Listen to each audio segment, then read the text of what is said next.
Sony has had a pretty good track record in bringing over its PlayStation exclusives to PC, ranging from highly demanding yet excellent titles like Returnal to the wonderfully optimized God of War games. There have, however, been missteps along the way, notably with The Last of Us Part 1. Unfortunately for Sony, it looks like Marvel's Spider-Man 2 has more in common with the missteps than it does with the home runs. Despite the several complaints of the lack of optimization and other issues, however, Marvel's Spider-Man 2 still is a fundamentally excellent game.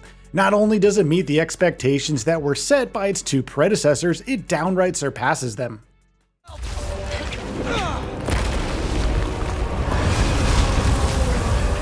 Plan! Keep him busy! I got an idea!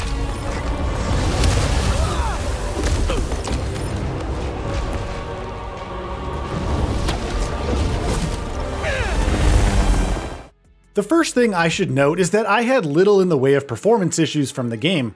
I was able to largely max its settings out, minus ray tracing, while playing it on an AMD Ryzen 7 7800X 3D, 32GB of DDR5 6000MHz RAM, and an AMD Radeon RX 7800 XT GPU. The frame rates weren't quite able to make full use of my 144Hz display at a resolution of 1440p. I was still getting well over 60 FPS, with the general open world gameplay stabilizing at around 70 to 80 frames per second. While performance wasn't an issue, I did face a few crashes at the time of writing this review. While I'm unsure of what caused these crashes, I wasn't able to replicate them on purpose, and even playtime seemingly wasn't an issue. It does indicate that there are some technical issues with the PC port. At the time of writing this review, many others still have reported quite a few technical issues with Spider-Man 2, including crashes, video artifacts, visual glitches, and even poor performance. Unfortunately, there doesn't yet seem to be a hardware-related through line discovered as of yet, with both AMD and Nvidia GPU users facing these problems. There also seem to be software-related issues, with both DLSS and FSR users pointing out visual jittering, especially with the hair on characters. Nope.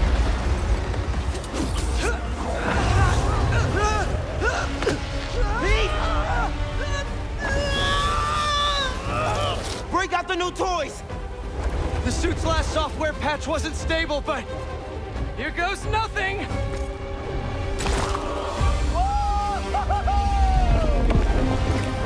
The web wings? They're flying! But we're not out of this yet! The keyboard and mouse controls are also surprisingly well thought out. I wouldn't, however, recommend it over a controller. In fact, the title has downright fantastic integration with the DualSense, bringing over essentially all of its key features. My personal favorite has been the game's use of the adaptive triggers on the DualSense, letting you feel just the right amount of pressure for some of its QuickTime events and prompts. With all the PC-related things out of the way, now is a good time to look at Marvel's Spider-Man 2 as a whole, a little over a year after its release.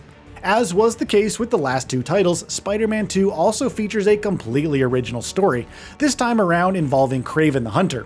The game focuses on spending its first couple of hours by letting you get reacquainted with its open world, however introducing a host of side activities and collectibles you can start going for right off the bat.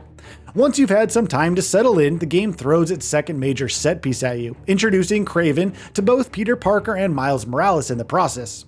Throughout the game's thrilling story, there are a couple of understated B-plots happening. Parker is still figuring out how to manage his life and balance things like having a job, while also occasionally trying to save the city from supervillains. While Morales, on the other hand, is dealing with a bevy of personal issues, from mundane things like figuring out his college applications to more complex emotions, like testing his limits for forgiveness when he comes face to face with the man responsible for his father's death. Both of these side stories tend to not get too much of a focus, while still giving us some fun, complex character arcs to follow throughout the more bombastic main storyline. Now, it is worth noting that a lot of the more interesting and nuanced part of the story come from the B-plots that run throughout the game's side content. There are even hints of a larger story happening in the background, with things like random criminal activities involving cultists trying to brand people or committing random acts of arson. Gameplay is where Marvel's Spider-Man 2 truly comes alive, with just about every aspect of the original two titles being improved in one way or another. Web swinging is more fun than ever thanks to a bevy of new unlockable moves, and even combat gets an uplift with the addition of new powers for Peter Parker. The best new feature in purely gameplay terms, however, is the ability to glide through the city thanks to the new web wings that both Parker and Morales are equipped with.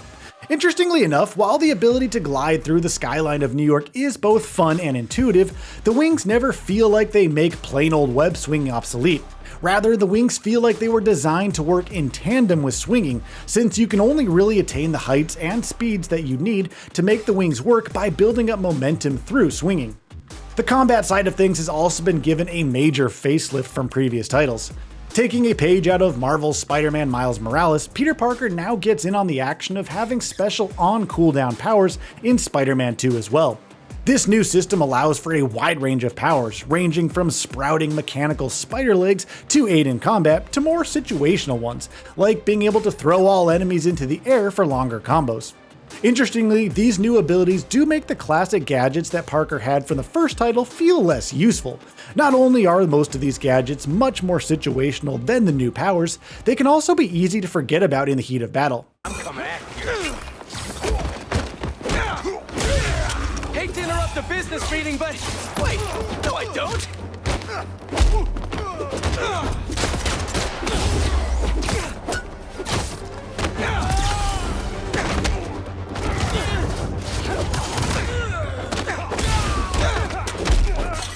When you get down to it, Marvel's Spider-Man 2 ticks just about every single box a sequel should. It's bigger and better in just about every way you can imagine.